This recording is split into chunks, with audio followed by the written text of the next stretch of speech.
May these words be spoken and heard in the power of that love which draws all people to the Christ. Those of you who have had children, and those children have reached the teenage years, will identify with the following conversation. How was the party last night? Fine. Who was there? People. Like who? Kids. High school or uni? I didn't ask.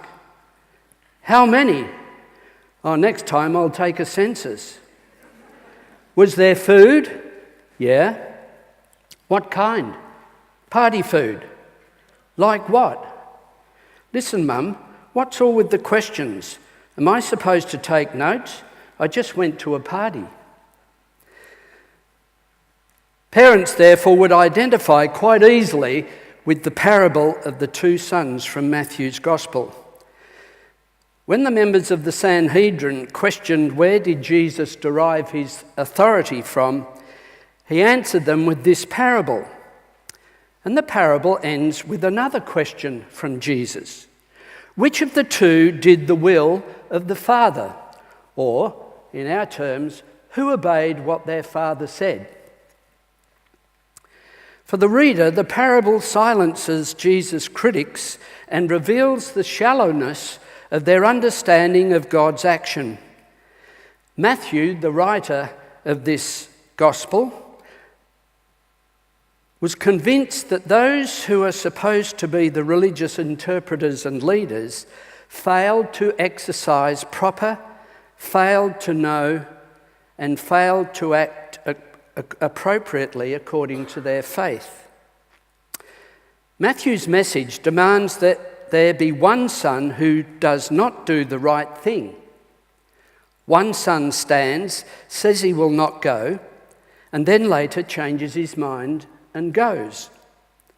He stands for the prostitutes and the tax collectors who go into the kingdom of God before the biblical authorities, who know but do not do the will of God. Yet you'll notice that both sons have disobeyed and insulted their father. One says no, the other says yes, but does nothing. They are both disobedient to their father, which was a terrible act for a Near Eastern son. Would the father rather have his sons honour him publicly but disobey him privately, or publicly disobey him but privately obey? With which son would this Near Eastern father be most displeased? If this is a parable about the family of God, then it's not a very happy family. There are conflicts, tensions, disobedience, passive aggression, ambiguity about just who is being obedient to the demand of the Father and who is not. The parable allows us to think through which son would have pleased the Father. But set in the context of the Near Eastern values of public respect for the head of the family, we're not too sure which son is the good guy here. The New Testament scholar and member of the Jesus Seminar, Bernard Scott, makes this comment about this parable. He says the audience reading this parable may choose to go with the son who first said no, but then changed his mind and went obediently to work. But the parable does not say which son the father chose. So the parable invites us to choose. Perhaps some of you go with the first son, who initially told his father no, and then finally got off the couch, turned off his computer, pulled on his boots, and then went out to work in the field, and therefore was more dutiful of the two sons. We often say actions speak louder than words. This son at least did the will of the father, even though he had publicly insulted and humiliated his father. Perhaps most of us would identify with the first son. We all know how hard it is to verbalise assent to the Christian beliefs and practices on a Sunday, but then how difficult it is to do what we say when Monday comes. Are these two sons then, adolescents as they are, typical of many Christians who can faithfully speak the language of Christian tradition and beliefs, but then fail to act on them, to behave them out? Or those who don't know all the tenets of Christianity and belief systems, but then live out the Christian values and attitudes in their lives? I want to focus on the parable this morning because it does raise questions for us about spiritual maturity. Both sons were guilty of passive aggression. Both lacked the capacity to cooperate. And these can be characteristic of adolescent immaturity. Someone who has a passive-aggressive personality disorder is someone who, when demands are made upon them for adequate performance, responds with some form of passive aggression or resistance, such as procrastination, dawdling, stubbornness, deliberate inefficiency, pretended forgetfulness, and unreasonable criticism of people in authority. Look up DSM-4 if you don't believe me that they are the traits of a passive-aggressive disorder. These individuals obstruct the efforts of others by failing to do their share of the work. These people often feel cheated, unappreciated, and misunderstood, and chronically complain to others. And when difficulties appear, they blame their failures on the behaviours of others. They can be often sullen, irritable, impatient, argumentative, cynical, sceptical, and contrary. Now, I'm sure you have someone in your family just like that. Or you know someone at work that you work alongside of who's that passive-aggressive person. And in most cases, the causes of such behaviour goes back to their childhood or adolescent event or experience. Some of you, of course, would be aware of the name of Carl Rogers, the founder of client-centred therapy, where he talks about being a fully functioning person. That's his term for being a mature person. When a person's ideal self, that is, who they would like to be, is congruent with their actual behaviour. And he suggests that there are 5 characteristics to a fully functioning or mature person. 1, open to experience, both positive and negative emotions are accepted. 2, existential living, in touch with different experiences as they occur in our life and always able to live and fully appreciate the present. 3, trust your feelings and instincts and gut reactions are paid attention to and trusted. 4, creativity. Creative thinking and risk-taking are features of this person's life. They don't play safe all the time. And 5, living a fulfilled life, always looking for new challenges and new experiences. So what are the characteristics then, or marks, of Christian maturity? Let's first look at the term Christian. It is salutary to remind ourselves that the term Christian, which was first used in the town of Antioch, according to the book of Acts, was originally a term of derision and abuse.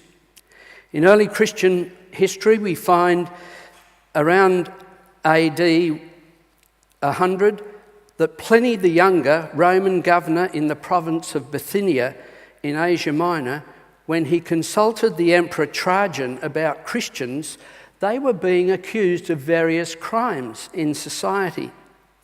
A little later, Cornelius Tacitus, the Roman historian, a friend of Pliny, when discussing the great fire of imperial Rome, he noted that Nero, the emperor, had shifted the blame for the fire onto the Christians. And the Roman Catholic theologian Hans Kung, in his monumental work on being a Christian, says this about being a Christian.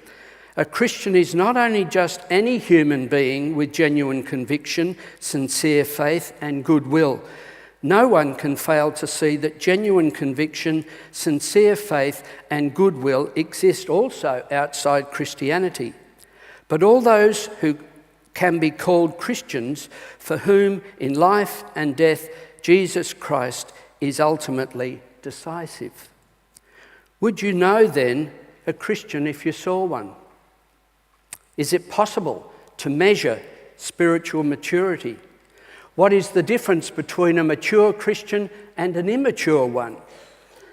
Assessing spiritual maturity or spiritual health in Christians is notoriously difficult, of course. However, what we can say is that the mature Christian life is one in which the life of Jesus shines through and the person exudes love, peace, freedom, and joy. Ministers, of course, are often assessed by the number of people involved in the church's programs, by the number of people who turn up for worship every Sunday, or by the amount of money in the offering plate, or by the active outreach programs into the community, or by how many synod committees the minister sits on. But could I finally quickly sketch for you a couple of features that illustrate for me what I mean is a mature spiritual life? The first is that a Christian is someone who can leave home without taking the furniture with them. So pervasive is the sense of trusting that the mature Christian is quite at home on unknown ground. They have a readiness for the unknown future. No deep terrors lurk beneath the surface of the new, the strange, and the unknown. Beset by afflictions, uncertainties, and frustrations, this kind of Christian is not unconcerned, but manages to ride out the storms of life without losing a sense of perspective. Often they are surprised by the way disappointment and tragedy often bring their legacy of confidence and perhaps even hope into their lives. And they can feel at home in the world and yet be free from its anxious concerns. The mature Christian lives in the freedom of what that great German theologian Dietrich Bonhoeffer once wrote about as a religious Christianity, free from the bonds of dogma and institution. A mature Christian is one who sees themselves then as they truly are. And this combines insights from theology as well as psychology and psychotherapy. It is hardly a coincidence that both growth in the Christian life and growth in emotional maturity begin at a point where a person is able to be honest with themselves and with others. The immature person is the person who knows less about themselves than do their friends. They confuse reality with wish, believing themselves to be what they would like to be or what they perceive their friends want them to be. In one evening, Peter, the disciple, sits with Jesus and says, "If I must die with you, I will not deny you." A few hours later, he denies Jesus 3 times, without any apparent awareness within himself at the time of the inconsistency in his life. The mature Christian then the immature Christian is out of touch then with themselves, so that not only do such a person's words contradict their actions, but they bear little resemblance to their inner world.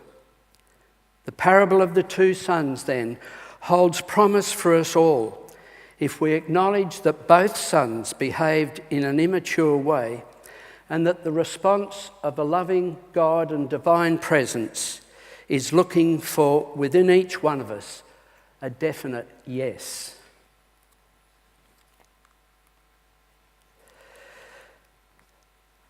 And so our blessing.